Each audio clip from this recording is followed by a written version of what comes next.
Amado Deus, oramos ao Senhor, meu Deus, porque o Senhor tem sempre uma palavra aos nossos corações, um alimento, meu Deus, para que a nossa alma, meu Deus, não fique sedenta. Ó Pai, nesta manhã, ó Deus, dessedenta a nossa alma. Ó Pai, nesta manhã fala conosco de uma maneira especial sobre esta revista, Senhor, sobre esta lição de número 1, através do Teu servo, o pastor Alain Brizotti. Nós queremos recebê-la, ó Deus, no nosso coração, com alegria, no nome de Jesus. Amém. Pastor Brizotti. Meus irmãos, a paz do Senhor. Graças a Deus por mais esse dia, por estarmos na presença de Deus, podemos meditar na sua palavra e aprender um pouco mais da fé cristã. Abra sua Bíblia, por favor. Efésios capítulo 2. Vamos reler o texto que foi tomado como base desta aula dessa manhã. Milagres no Novo Testamento. Efésios capítulo 2. Eu quero ler até o versículo 10, porque é o texto completo do que o apóstolo Paulo coloca aí. Essa revista trata de um assunto muito importante e urgente para nós hoje, que é a questão dos milagres. Então eu quero essa manhã aproveitar que é a primeira aula e tentar passar aos irmãos pelo menos uma teologia bíblica do milagre. Porque o que nós vemos na igreja evangélica hoje, no Brasil, é quase que um surto de milagromania. É quando você acha que o sinal, que era para ser um sinal, vira o fim em si mesmo. E tudo gira em torno disso. E quando isso acontece, nós perdemos o foco da fé. Antes de qualquer coisa, somos cristãos por causa de Cristo e não por causa dos milagres que Ele faz. Amém? Se Ele não fizer nenhum milagre, mas ficar do seu lado, você já está salvo e já está feliz. Ele é o foco, Ele é o centro. Por isso que a nossa fé é cristã, é dele. Amém? Vamos ler o texto de Efésios, capítulo 2. Na nossa revista aí, até por uma questão de espaço, tem Efésios 2, versículos 1, 2, 3 e 6. Mas, para nós aqui, o que é muito importante é lermos da forma como Paulo coloca, uma sequência inteira, do versículo 1 até o versículo 10, porque Paulo está desenvolvendo um raciocínio, está escrevendo uma igreja em Éfeso, que era uma igreja que Paulo gostava muito, uma carta extraordinária, que trabalha com ação de graças, com oração, com alegria, uma série de coisas, e o centro da carta é a unidade de Cristo da igreja. Então vamos ver. Capítulo 2, versículo 1 diz: Vocês estavam mortos em suas transgressões e pecados, nos quais costumavam viver quando seguiam a presente ordem deste mundo, e o príncipe do poder do ar, o espírito que agora está atuando nos que vivem na desobediência. Anteriormente, todos nós também vivíamos entre eles, satisfazendo as vontades da nossa carne, seguindo seus desejos e pensamentos. Como os outros, éramos por natureza merecedores da ira. Todavia Deus, que é rico em misericórdia, pelo grande amor com que nos amou, deu-nos vida com Cristo, quando ainda estávamos mortos em transgressões. Pela graça, vocês são salvos. Deus nos ressuscitou com Cristo e com Ele nos fez assentar nos lugares celestiais em Cristo Jesus, para mostrar nas eras que hão de vir a incomparável riqueza de sua graça, demonstrada em sua bondade para conosco em Cristo Jesus.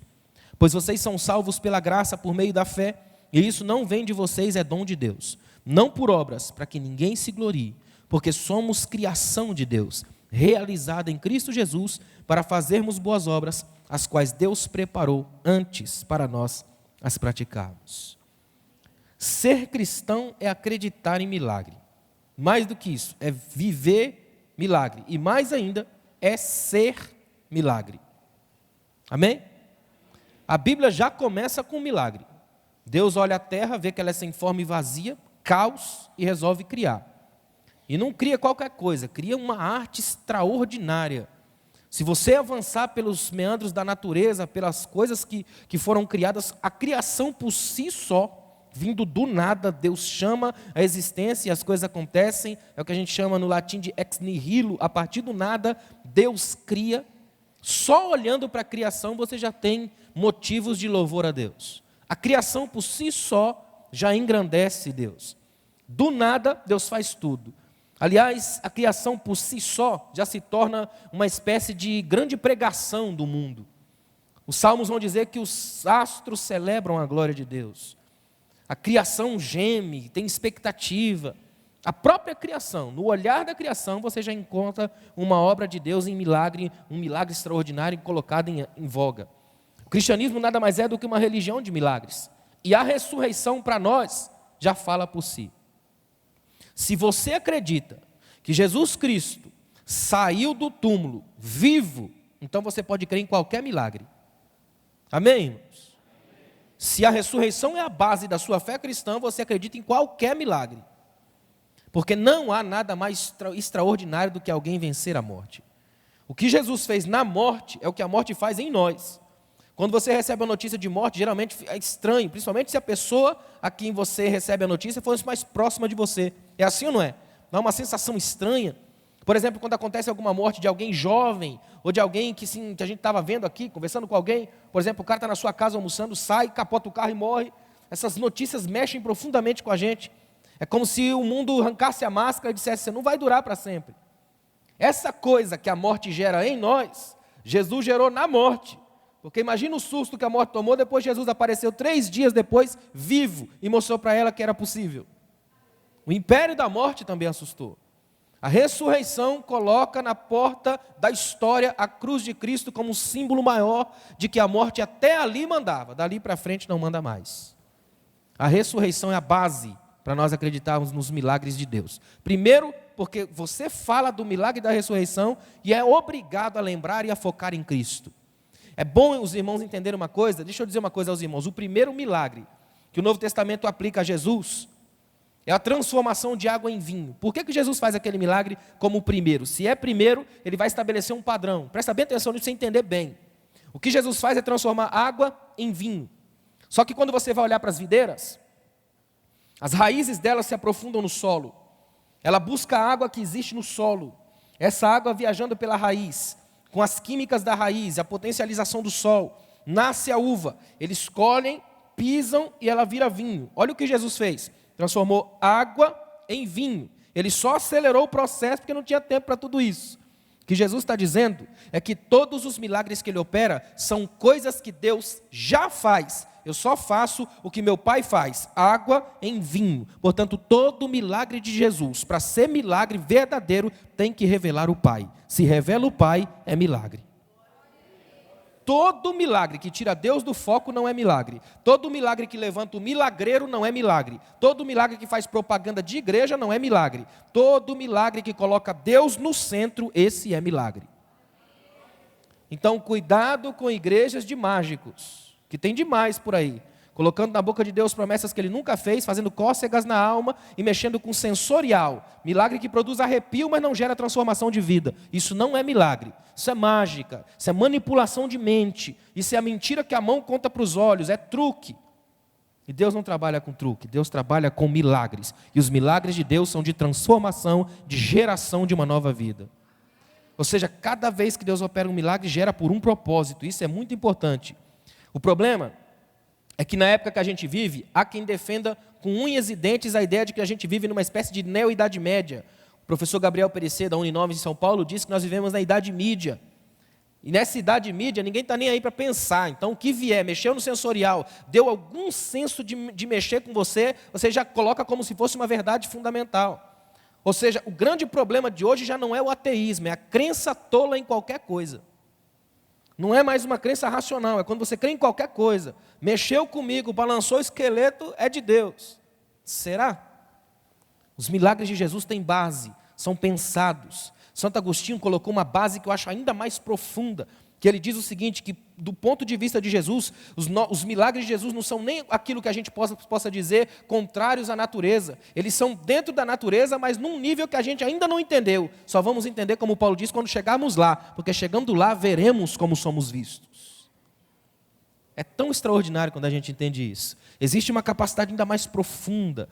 Ou seja, do ponto de vista bíblico, o milagre é sempre um servo provisório da palavra. O milagre serve, do ponto de vista da Bíblia, para abrir corações para a pregação da palavra. Primeiro vem o milagre como um selo, e a palavra entra nos corações. O que eu vejo hoje é o contrário.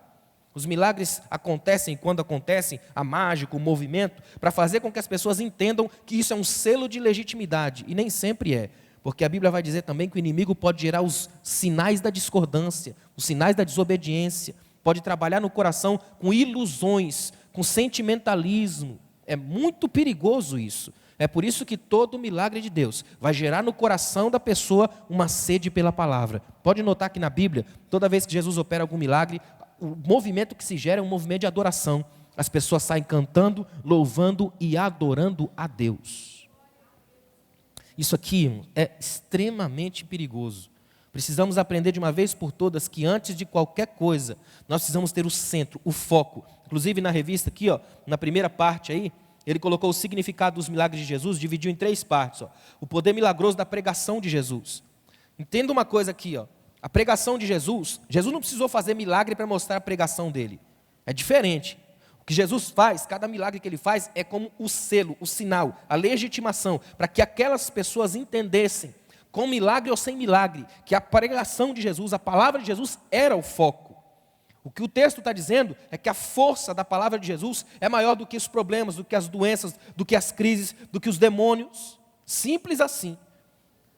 Não é que Jesus está usando como se fosse um mágico, está usando poderes extraordinários, como se ele fosse uma espécie de semideus.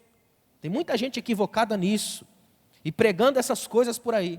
Então é muito importante a gente entender isso. Quer ver uma coisa interessante? Ele colocou no ponto 2, os milagres anunciam a chegada do reino, e depois os milagres ilustram a realidade do reino.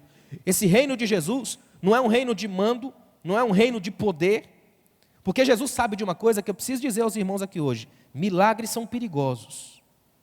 Quer ver uma coisa? O milagre pode deixar os seus sentidos tão alterados que você passa a perder a percepção da normalidade. Quer ver uma coisa? Jesus chega na beira do túmulo de Lázaro e dá um grito: Lázaro, sai para fora. Quando Lázaro aparece, são 2 milagres em um. Primeiro que ele aparece estando todo amarrado, e ele aparece de pé na porta do túmulo. Já é um milagre, não é? Segundo que ele estava morto e ressuscitou. Agora, presta atenção numa coisa. Quando ele aparece, a multidão fica tão embasbacada com o milagre, e nós também ficaríamos. Imagina se você visse um cara que depois de 4 dias aparece na porta do túmulo, todo enrolado, com uma faixa, um pano enrolado na cara. Imagina, você também ficaria extasiado. Ia ter gente desmaiando, é ou não é?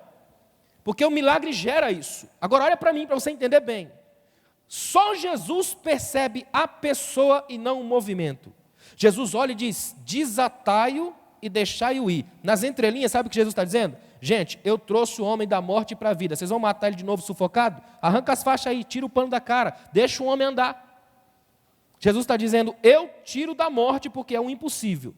Agora, fazer andar e respirar é com vocês. O possível é de vocês. Todo milagre de Jesus vem com discipulado do lado.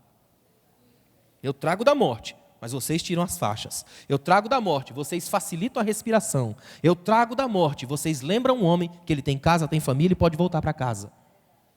Às vezes, diante do milagre, a gente pode deixar o homem morrer de novo, só porque está embasbacado com o movimento. Até hoje acontece muito isso. Gente que entra nas igrejas, sabe o que gera essas igrejas de muito milagre, muito milagre? Elas só têm uma espécie de movimento cíclico o tempo todo. É uma igreja de gente que não cria raízes, porque a pessoa vem aqui só para receber. É um shopping celestial, ele vem para comprar. Depois ele sai e volta atrás de mais outro milagre. E fica o tempo todo. Ele não cria raízes, ele não respeita ninguém, não é pastoreado, não tem uma doutrina, não tem uma igreja local, não abraça pessoas, não é visto por ela. E se Jesus não fizer, ai dele, porque aí ele vaza para outra igreja, vai onde tiver o mais novo. É uma espiritualidade da feira. Se tiver mais barato, eu corro lá. Esses dias eu passei em frente à igreja, tinha uma placa lá: campanha dos 7 dias do milagre, não sei o que lá. Aí na outra, campanha dos 6 dias do milagre, não sei o que lá. Ou seja, vem cá, que aqui é mais rápido, um dia a menos. Eu acho que se você fosse até o final da rua, ainda tinha dos 3 dias, que era mais legal ainda. A lógica é: passe o credit card da fé que você ganha. Quando isso acontece, a gente industrializa o milagre, profissionaliza a fé. Você se transforma num camelô divino e coloca Deus como se ele fosse um vendedor que trabalha para você. Com isso você inverte a lógica do milagre. De milagre ele se transforma numa manipulação de massa. E que se tem uma coisa que é fácil manipular, é uma massa burra, encantada pelo sinal. Porque aí você substitui mensagem por massagem, substitui homens de Deus por manipuladores de auditório. Desse ponto de vista, os maiores pregadores de hoje são Silvio Santos. Porque além de fazer um povo chorar, ainda joga um dinheiro. Que tipo de fé movimenta seu coração? Antes de qualquer coisa, irmãos, você está salvo aqui hoje, é o maior milagre. A salvação desceu até a sua casa, chegou até a sua vida. Você é livre porque adora a Deus pelo que Ele é, não pelo que Ele dá, nem pelo que Ele faz. Porque Ele dando ou não dando, Ele é o Senhor de tudo, de todos. Porque antes de você existir, Ele já estava criando a situação e o lugar para você estar aqui hoje.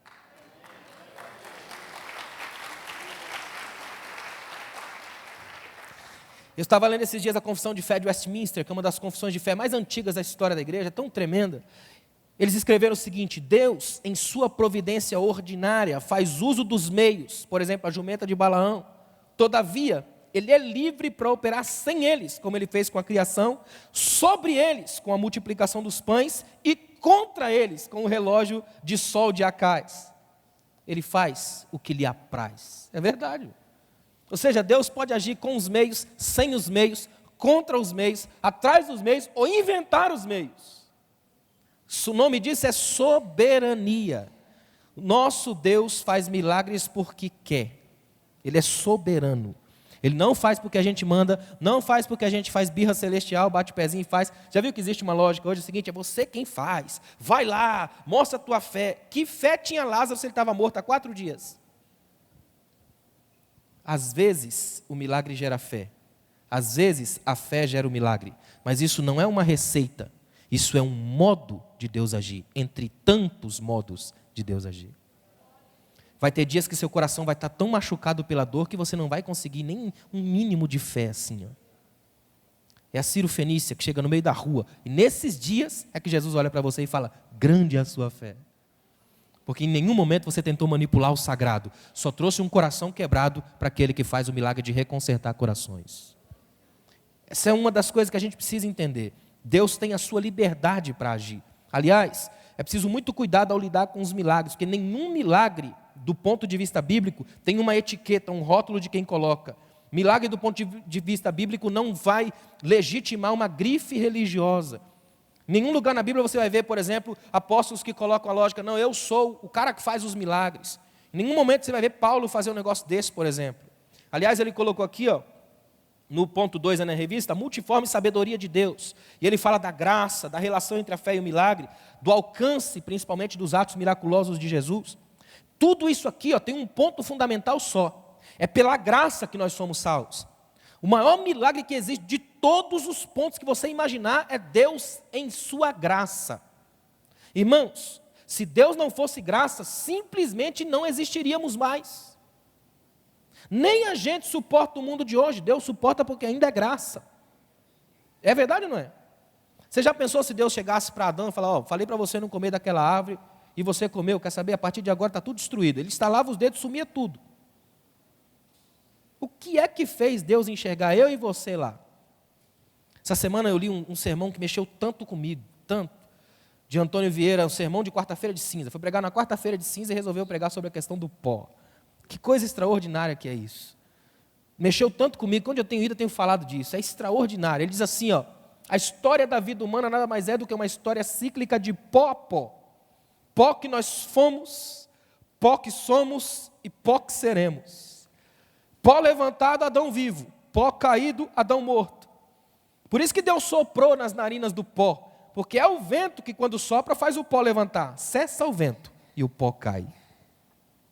É só isso que somos, pó. A diferença é que somos um pó que Deus amou. Imagina.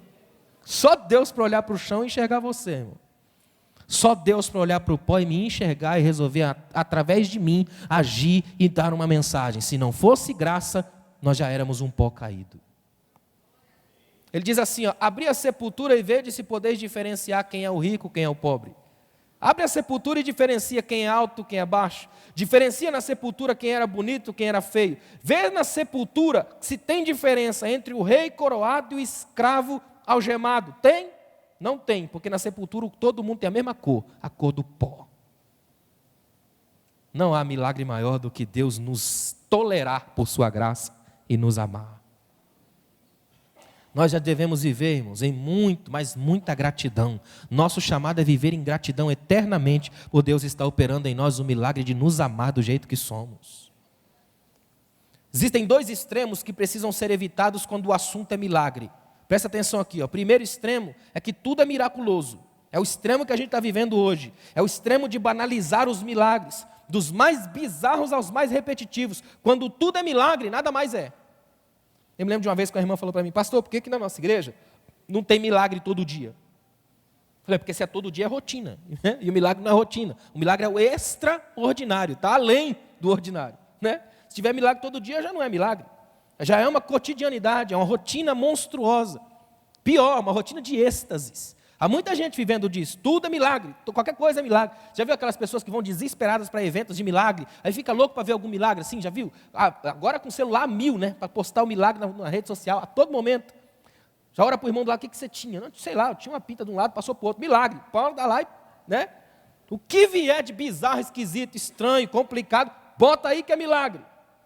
E às vezes, isso vai mexendo de um jeito na nossa cabeça, que a gente passa a enxergar nas coisas normais, como se fossem maldições de Deus. Aí você começa a achar que porque foi demitido é uma maldição de Deus. Porque recebeu um diagnóstico complicado é maldição de Deus. Porque tudo está acontecendo na vida de todo mundo e nada na sua. Muito pelo contrário. Às vezes, toda essa nuvem de coisas servem para tirar a nossa atenção do eterno.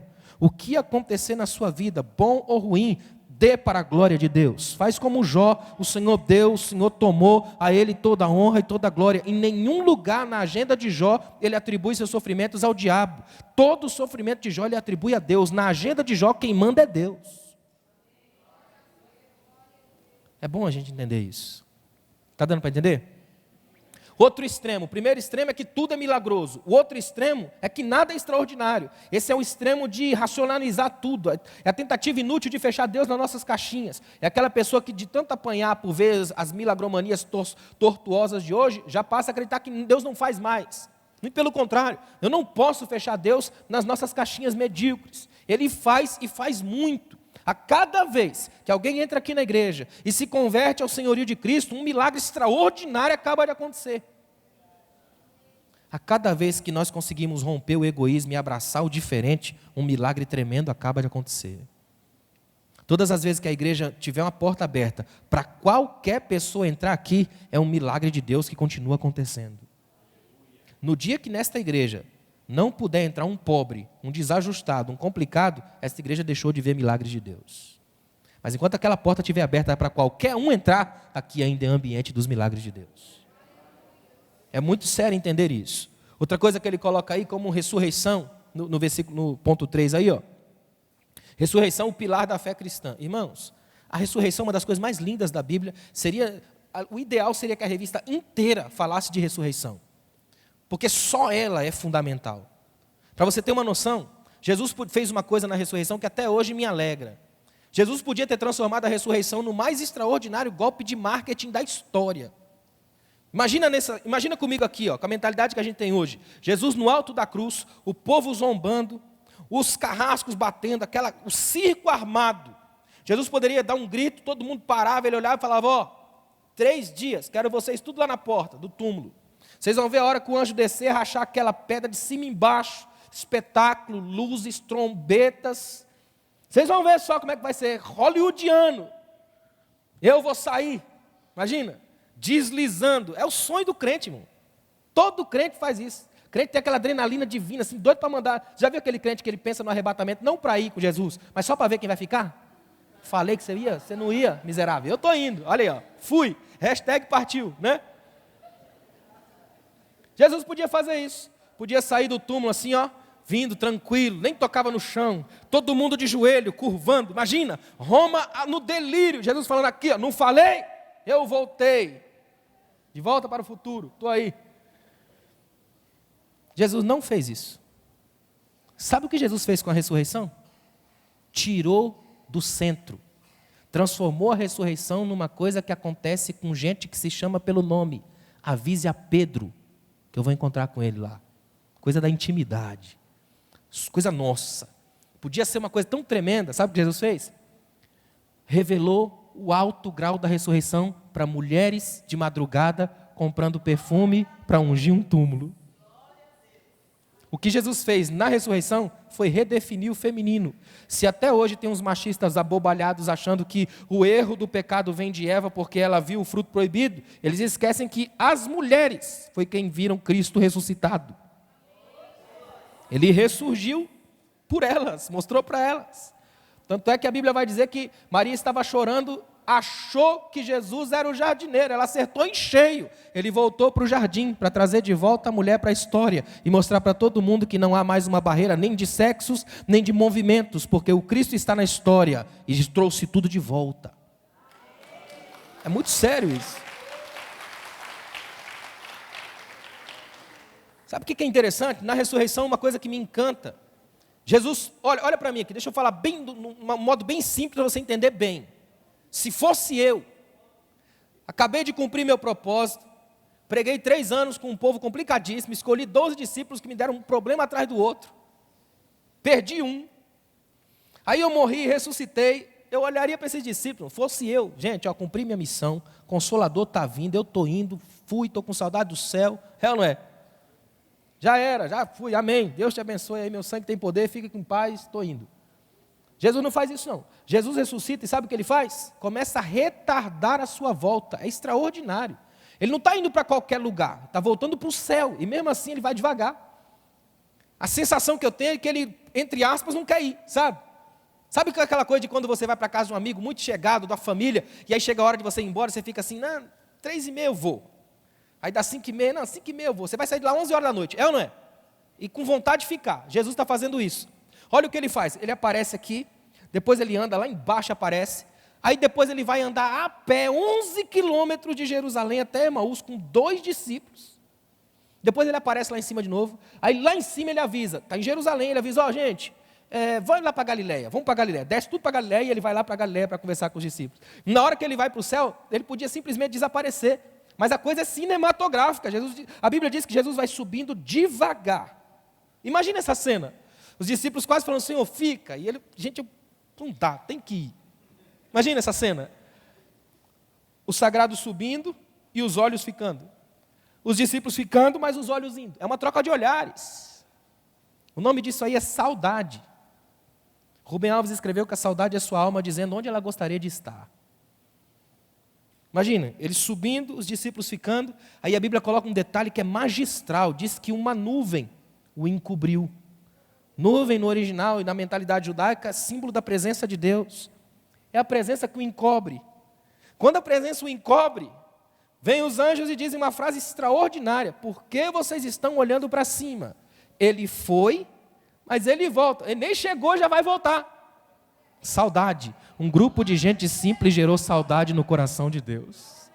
Não há milagre mais extraordinário do que saber que o que vai fazer Jesus voltar para nos buscar é a santa saudade. Aquilo que vai fazer com que ele volte aqui para buscar um povo que ele ama, que ainda se curva para ver o que acontece na terra. Os olhos de Deus procuram os fiéis da terra. Meu Pai procura os verdadeiros adoradores. Alguma coisa em nós chama a atenção de Deus.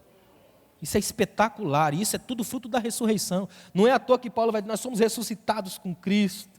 Se nós não cremos na ressurreição, a nossa fé é vã. O que Paulo está dizendo é o seguinte, o cristão pode dar o grito mais revolucionário da história. O cristão é o único que pode se levantar e dizer para a morte, eu estarei no teu velório. Você já parou para pensar nisso? Que em Cristo a eternidade é garantida, portanto a morte morrerá e nós não. É ou não é tremendo? Nesse sermão que eu falei para vocês, da quarta-feira de cinza, Santo Antônio Vieira diz uma frase tremenda. Ele diz, Aristóteles disse que de todos os terríveis males, o mais terrível é a morte. Ele disse, ele falou certo, mas entendeu errado. O problema não é a morte, é o que vem depois dela. Não é a porta por onde se entra, é a porta por onde se sai. Porque se este homem que entrou na morte não entrou pela graça de Deus, o problema é que a eternidade dele é de morte sobre morte. Mas quem entra pela porta da graça tem uma eternidade de vida sobre vida, porque ele sabe diante de quem está. É tão extraordinário quando a gente olha por esse ponto de vista. Na ressurreição, você muda todo o foco da sua vida. Lutero escreveu que cada folha da árvore que cai, esperando que as próximas surjam, é um tema de pregação. É Deus dizendo, a ressurreição acontece até na criação. Todo momento. É por isso que alguns teólogos trabalham com a ideia, por exemplo, de que Lázaro foi reanimado, mas não ressuscitado. porque voltou a morrer. Só Jesus foi ressuscitado, porque nunca mais morreu e nunca mais vai morrer. Dizem que até hoje no túmulo de Lázaro está escrito lá, Lázaro, morto 2 vezes. Olhando na Bíblia você vai ver que Jesus é um Deus que pega coisas emprestadas, é interessante isso. Tudo de Jesus foi emprestado, pegou barco emprestado, casa emprestada, não é? Tudo ele pegou emprestado, túmulo, ele pegou um túmulo emprestado e devolveu. Irmãos, é tão bom saber que o nosso Deus é um Deus que já venceu a morte. A base da sua fé é saber que o seu Deus já venceu a morte. Mais do que isso, nós somos um exército cujo general já venceu a morte, que é o maior medo dos soldados. Portanto, podemos lutar do lado vencedor. Eu quero dizer mais uma coisa que eu acho que é importantíssimo. Guarda o que eu vou dizer aqui, porque isso aqui para mim é fundamental. Quando eu estava pensando aqui sobre essa aula, eu precisei colocar isso aqui, ó. Milagre não é poder. Milagre é propósito. Guarda isso para o resto da sua vida. A gente acha que milagre é poder, demonstração de poder, de sinais, de maravilhas. Não é não. Milagre é propósito. Tanto que Jesus não trabalha com poder, Jesus trabalha com autoridade, é diferente. Poder é sempre perigoso, complicado. Poder é sempre de sedução e às vezes de instinto animalesco de domínio, de controle. Para Jesus, milagre não tem a ver com poder, tem a ver com propósito. E a gente tem que mudar o foco. Milagre é muito mais do que o fenômeno. O milagre, enquanto fenômeno por si só, não é tão admirável do que as melhores mágicas. Só que o significado e o propósito da origem divina é que torna o milagre um instrumento que visa algo maior. É uma diferenciação que precisa ser feita. Ou seja, tudo que Deus criou, criou com propósito. Se Ele fizer algum milagre à sua volta, olha para mim aqui, ó, no dia que você enxergar qualquer milagre em qualquer lugar, na igreja, na casa, na vigília, em cima do telhado, onde você vê um milagre, a pergunta é, o que é que Deus quer me dizer com isso? Essa é a pergunta. Deus não precisa provar nada para ninguém. Ele não vai chegar aqui hoje e falar, não, tem um povo lá na catedral que eu preciso provar para eles que eu sou Deus, aí eu vou lá e levanto o paralítico. Ele não precisa fazer isso. Se Deus fizer algum milagre, Ele tem um propósito da sua palavra em voga. Alguma coisa Ele quer fazer. Sabe por que Jesus levantava paralíticos? Não era só para fazer alguém entender que Ele faz andar. Era para devolver a pessoa a autoestima. Ela agora pode ir para o banheiro sozinha, pode tomar a sua vida, pode dar os passos que quiser. Jesus devolve a ela o centro da vida. Eu vim para que tenham vida e vida em abundância. Você não depende mais de ninguém, é livre para ir. Existe um Deus que faz uns milagres maiores do que a gente pensa. Lembra que um dia Jesus estava numa casa, entraram os caras, arrancaram o telhado da casa, baixaram um paralítico na presença de Jesus, lembra disso? A cultura judaica da época, pela via de alguns fariseus extremistas, eles diziam que toda pessoa que nascesse cega, manca, coxa, paralítica, tinha algum parentesco com o inferno aí, ou algum pecado lá atrás. E eles ainda diziam que como Lúcifer caiu, ninguém cai dessa altura sem se machucar. Portanto, todo machucado de nascença tem alguma coisa a ver com isso. A gente dá risada hoje, mas até hoje a gente faz isso. Ainda tem gente na igreja que quando tem um diagnóstico de câncer, ou quando tem alguém com depressão na família, tem crente que fala, isso aí é pecado. Será? Jesus olha para o paralítico e diz, perdoados estão os teus pecados. Só que o cara continua paralítico. Ou seja, Jesus está dizendo que o pecado não tinha nada a ver com a paralisia. Depois Jesus faz e manda ele andar, que é para mostrar para eles que uma coisa às vezes não tem nada a ver com a outra. Pode até ser, mas naquele caso não era. E em muitos casos não é. É que o diabo é mestre em causar no nossa mente um teatro da morte. Ele sugestiona para você. O diabo tem a sinuosidade da serpente. Ele começa a levar você a tirar conclusões que Deus não colocou. Daí a importância de mergulhar na palavra. É a palavra que vai trazer santas conclusões ao nosso coração. Está dando para entender? É muito sério isso aqui, ó. Milagres alienados da palavra são sempre forças operando fora de Deus. Um dos termos usados na Bíblia para denominar milagre é sinal. O que é o sinal? É aquilo que aponta para algo maior. Quando esse algo chega e se estabelece, o sinal perde o sentido. O que ele está dizendo é que um sinal aproxima, mostra que Cristo é maior, que a pregação da palavra é mais importante, que a graça de Deus sobre a sua vida é maior. Chegou a essa realidade, o sinal deixa de existir. O problema é que a gente fica só para os sinais o tempo todo. João, quando ele escreve, ele traz à tona algumas dessas lições, unindo os sinais aos discursos de Jesus. Você quer ver uma coisa? Ó? Por exemplo, Jesus alimenta 5.000 pessoas, mas isso leva Jesus a pregar um dos sermões mais tremendos que ele pregou: eu sou o pão da vida. Ou seja, Jesus não apenas promove o pão, ele mesmo é. O problema é que aquela multidão comete um erro que a gente comete até hoje. Eles viam pão em Jesus, mas não conseguiram ver Jesus no pão. Jesus opera a multiplicação dos pães, mas prega um sermão tremendo: eu sou o pão da vida. Quando Jesus ressuscita Lázaro, ele coloca junto dessa uma das maiores exclamações que ele já disse: eu sou a ressurreição e a vida. Ele prega. Lá em João capítulo 9, ele cura o cego e diz: eu sou a luz do mundo. Cada vez que Jesus diz eu sou, o judeu dá um passo para trás, porque eu sou é a manifestação de Deus para Moisés, lá na sarça ardente de Êxodo capítulo 3. É Jesus deixando bem claro que a cada vez que ele opera um milagre desse, ele bota Deus no centro de novo. Eu vou insistir nisso, porque isso é fundamental para a nossa fé aqui hoje. Nenhum milagre que não trouxer Deus para o centro seja de fato visto no nosso meio. Aqui no nosso meio só acontecerão milagres onde Deus for o centro, onde a palavra pode ser ministrada, onde a graça pode ser derramada, onde as verdadeiras transformações aconteçam. Irmãos, eu vou falar bem sério para você. Tem uma coisa que me deixa profundamente irritado hoje. Tem igrejas onde você vai que existe existe uma manipulação canalha de fé. O indivíduo sabe que enquanto não arrancar o último tostão seu, ele não libera você. Então ele vai fazendo um monte de coisa em cima da sua cabeça a todo momento. E tem gente que é muito suscetível, principalmente brasileiro. O brasileiro é muito fácil nisso. E a pessoa vai fazendo um monte de coisa. Sabe qual que é a lógica? Venha pela minha fé. Porque se aconteceu, você usou a minha fé. Se não aconteceu, você usou a sua. E a sua é menor que a minha. É questão de lógica. Sabe aquela coisa de falar: não, você tem que vir, agora você vai receber um milagre. Vou te dar um envelope verdinho. Se você quiser um milagre um pouco mais radical, envelope vermelho. Se quiser um milagre assim, daqueles milagres incríveis mesmo, apoteótico, é o envelope preto. Se você quiser um milagre daqueles milagres assim de arrancar mesmo, o cara é um preto com coisa dourada. Vocês já viram isso aí? Ou seja, você vai, cada dia que passa, alimentando uma indústria do milagre. E ela cresce a todo momento. E eu vou ser sincero com os irmãos. A Bíblia diz que o inimigo consegue fazer prodígios do engano com o objetivo de iludir corações. O diabo é mestre em disfarçar. Existe um falso Espírito Santo se movendo na igreja evangélica brasileira há muitos anos. É por isso que ela está tão dividida, tão corrupta e tão perigosa. Porque esse falso espírito tem conseguido o seu objetivo. Somos a igreja dos distraídos. Como precisamos de discernimento para entender de uma vez por todas que essa casta só sai com jejum e oração. Com uma igreja que pensa, que raciocina, que vai para o joelho, que entende que a graça de Deus em nós não precisa nos comprar com fogos de artifício, porque o fogo que está na nossa alma é muito maior do que qualquer brilho que venha de fora.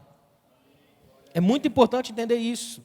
Outra coisa que é incrível, no Antigo Testamento, a maioria dos milagres que Deus opera são milagres de juízo, até de condenação às vezes. Já no Novo Testamento, os milagres de Jesus são milagres do reino, de salvação, de reconstrução, de restauração. São milagres que vão mostrar para mim e para você que o mesmo Deus está em ação, está em processo. Cada milagre que Jesus faz é um eco da mensagem escatológica dos profetas. Cada vez que Jesus opera um milagre, ele faz isso. O que me encanta é a teologia de João, por exemplo. João escreve um evangelho inteiro cuja preocupação não é o milagre, são as palavras que Jesus prega depois do milagre. Tanto que João coloca muito mais sermões de Jesus do que milagres de Jesus. Quando você olha para o Novo Testamento, Mateus, Marcos e Lucas não são biografias de Jesus, são toda a história da cruz, começa mostrando um por um, até chegar no ápice que é a ressurreição. Ou seja, quando você une tudo numa frase só, o que você tem é um Deus que olha para o mundo, enxerga o mundo num caos, resolve criar, cria esse mundo e desde sempre já tinha crucificado o seu Cristo, para que a ressurreição acontecesse e nós pudéssemos estar aqui.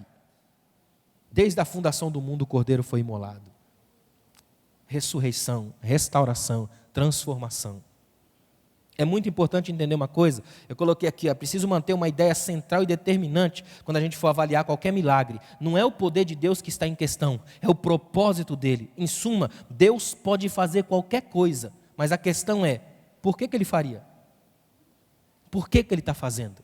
Ele pode fazer qualquer coisa, mas por quê? Por exemplo, eu acredito sinceramente, piamente, com toda a força do meu coração, que o Espírito Santo pode descer sobre você aqui hoje, a ponto de te jogar no chão aqui, ó. Mas eu acredito que se o Espírito Santo desceu em você, a ponto de você cair no chão aqui, quando levantar, você mudou de vida radicalmente. Não mente mais, não faz fofoca, não compra sem pagar. Você agora é outro, porque o Espírito que te jogou no chão nunca te joga para te abandonar. Ele não vem dar um arrepio, ele vem e muda de vida. Se ele entrou, vai te transformar. Só que o que eu vejo hoje é o contrário. Tem uns caras que caem na igreja, caem de tapa na esposa em casa, do mesmo jeito. Não é um negócio esquisito? Os caras que falam um monte de língua estranha, mas não conseguem dominar a língua terrível que já tem. Que tipo de milagre é esse? Que mexe com a periferia, mas não atinge o coração. Os milagres de Deus vão além das camadas da pele. Eles atingem a alma, o centro nervoso da vida. Eles mexem profundamente com a concepção de reino e fazem você entender de uma vez por todas que você é escravo, servo. Ele é o Senhor soberano acima de tudo e de todos. Estabelece-se uma teologia.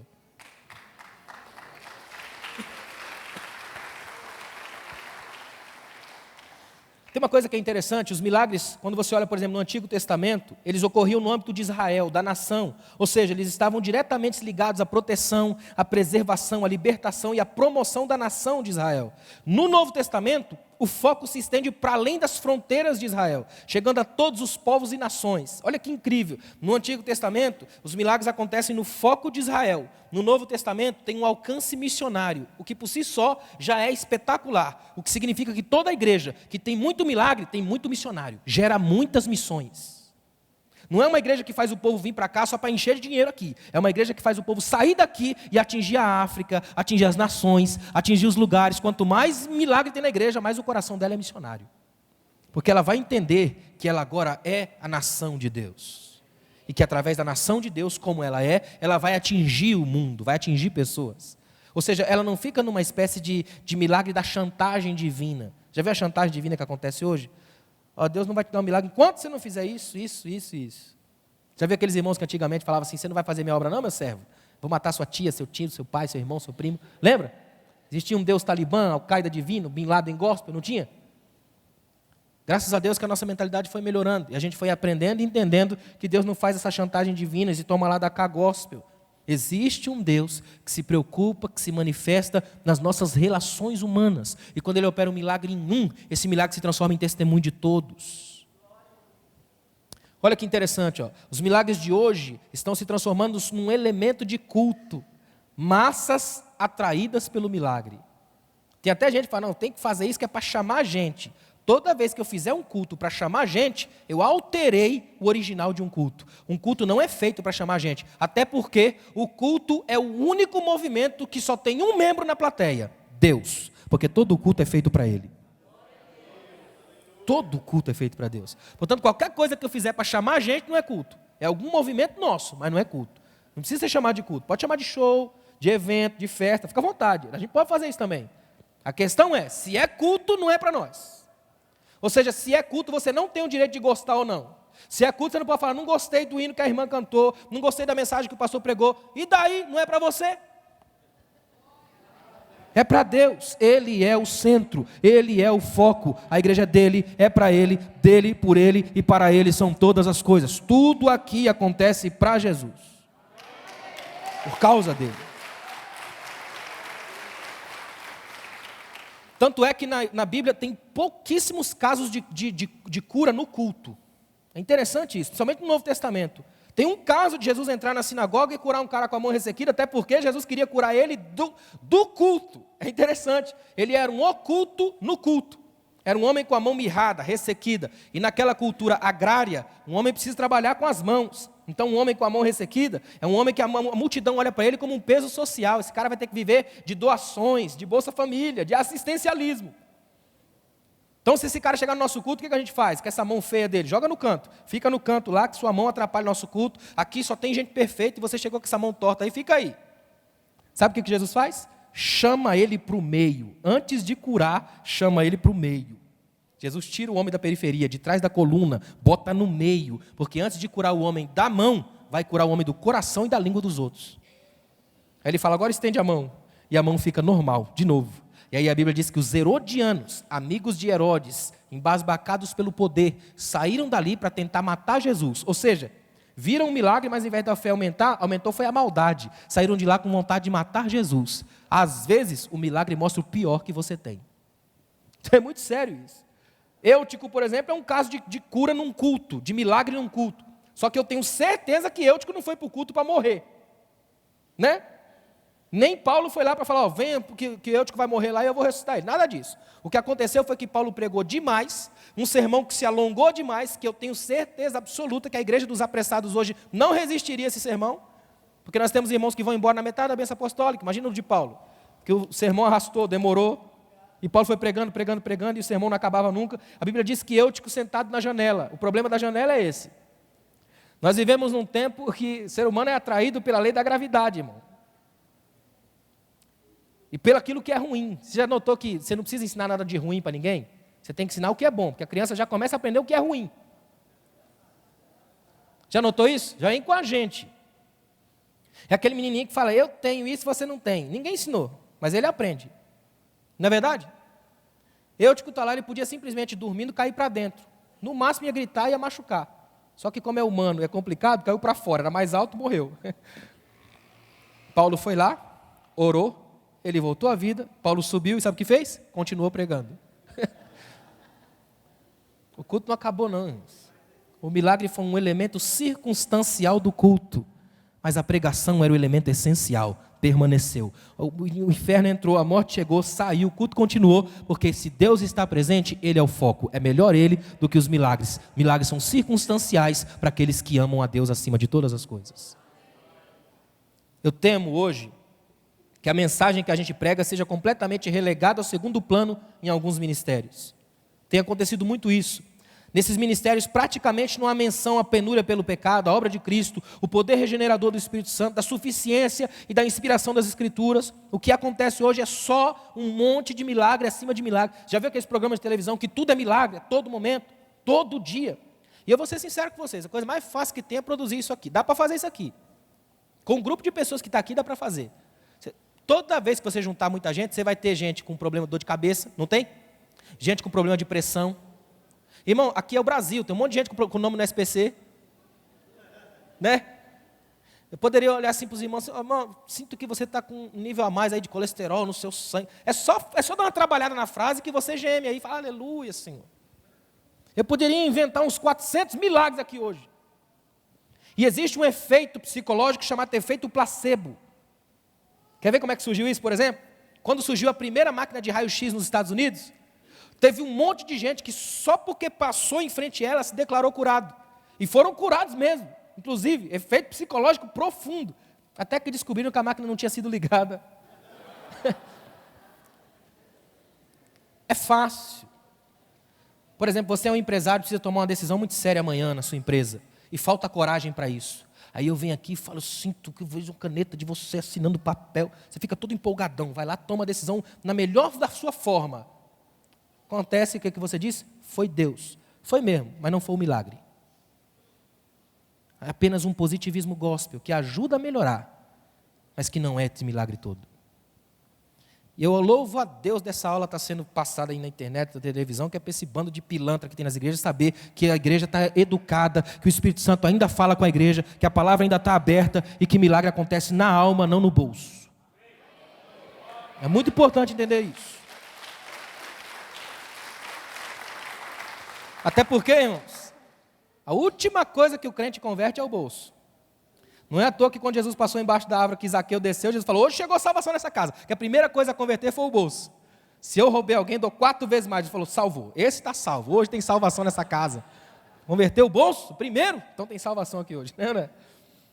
Sabe o que Deus chama a gente para entender aqui hoje?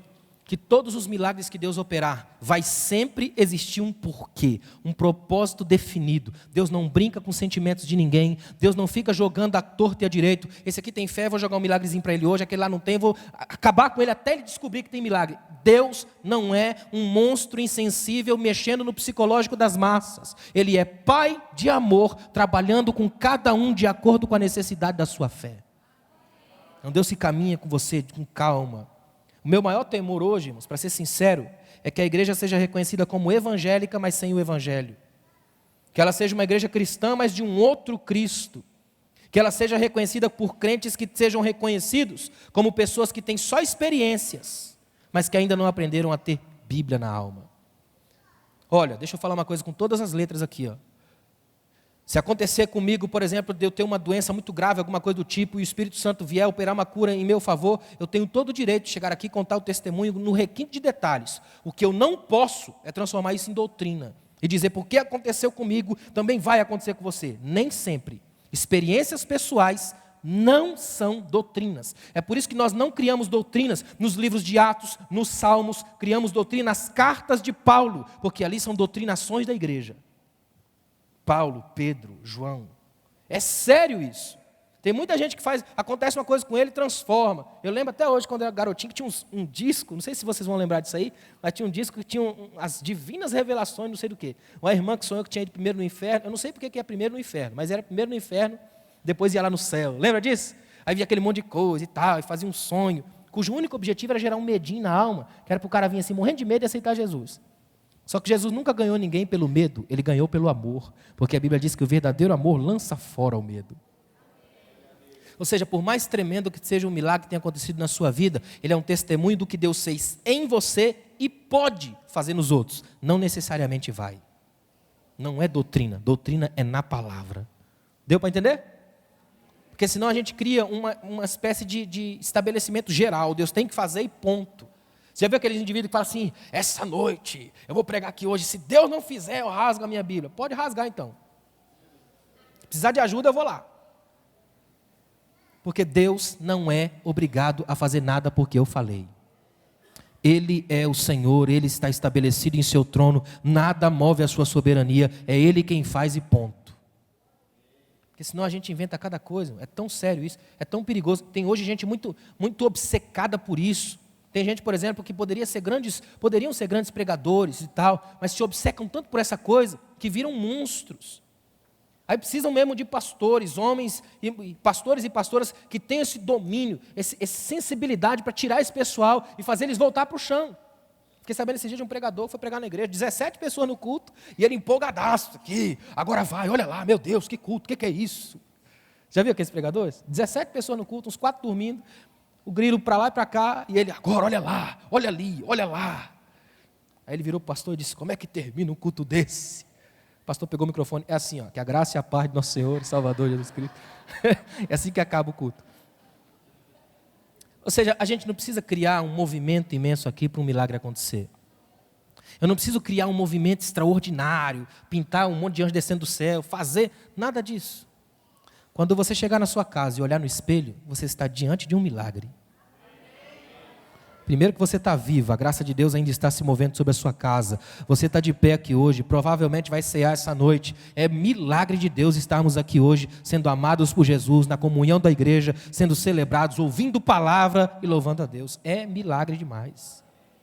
A grande mensagem que a Bíblia ensina para nós, irmãos, é que curas, até de dores de cabeça ou outras coisas, são pequenas demais quando comparadas à obra redentora de Cristo.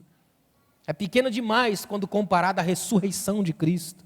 Tanto no Antigo quanto no Novo Testamento, e ainda hoje, o que nos move não é essa celeste distração, é a concentração na palavra revelada de Deus.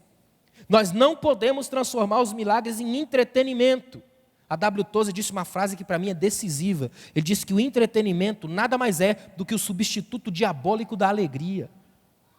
Entretenimento finge uma alegria que não existe, mas para o cristão ele não precisa de entretenimento, ele não precisa dessa espiritualidade da Disney. O cristão já tem alegria em seu coração, o cristão já tem o Espírito Santo que gera nele o fruto do Espírito, que por si só já começa com amor, alegria e paz. Ele está na bênção, porque tudo que ele faz começa no amor, é executado na alegria e termina em paz. Ou seja, o maior milagre para a sua vida aqui hoje é você ser quem é. Porque esse ser que você é, cheio de problema, de crise, de problema, pecado, é o ser que Deus ama. Não há nada mais miraculoso do que isso. Amém, irmãos? Quando a gente entende isso, a nossa vida muda o foco completamente. A nossa fé não precisa de fogos de artifício, não precisa de um tempo todo de distrações, como se Deus jogasse migalhas para que a gente chegasse até Ele. Como diz Jeremias, com cordas de amor eu te atraí para mim. Nós somos atraídos por Deus porque Ele nos ama. Leva isso para a sua casa e para a sua vida. Você olhar para a vida, você quer ver uma coisa? Imagina que o ser humano contraiu uma dívida contra Deus imensa que ele não podia pagar. Primeiro que Deus cria o mundo, cria um jardim, coloca o homem, não cobra nada, não cobra aluguel, não cobra nada, só pede uma coisa. Não coma daquela árvore, porque senão você contrai uma dívida infinita e você não pode pagar. Só que o homem faz isso. Contrai uma dívida imensa que não pode pagar. Como é que Deus resolve a situação? Bota Cristo no mundo como homem. Como homem, Ele assume toda a nossa dívida. E como Deus, Ele pode pagar. Então Ele vai para a cruz, rasga as promissórias da nossa culpa. E quando Ele aparece vivo, depois de 3 dias, está dizendo bem claro para todo mundo: até aqui a morte mandou no mundo. Daqui para frente, vem comigo porque existe vida. É a maior notícia que o mundo já ouviu, veio de um túmulo vazio. Quando você vai nos túmulos dos grandes astros, às vezes quando eu vou na Europa, eu sempre vejo isso, a Europa tem muito aqueles túmulos, todo cheio de coisa. Em Paris, por exemplo, tem um cemitério que até hoje é visitado por estudantes de arte das grandes universidades do mundo, porque cada túmulo daquele é uma obra de arte raríssima. Aí você chega lá, tem túmulo, jaz aqui, famoso fulano, não sei quem, fez e aconteceu. Tem túmulos que tem uma placa imensa, jaz aqui, fulano e tal. Todo túmulo que você vai tem essa plaquinha com essa frasezinha ridícula, jaz aqui. Só o de Jesus está lá, não está mais aqui. Ele veio até aqui, mas ele resolveu andar para frente. Ele veio até aqui, mas isso aqui não parou ele. Ele veio até aqui, mas ele foi além, e nele nós poderemos ir, porque ele é a nossa vida. Fica de pé, por favor.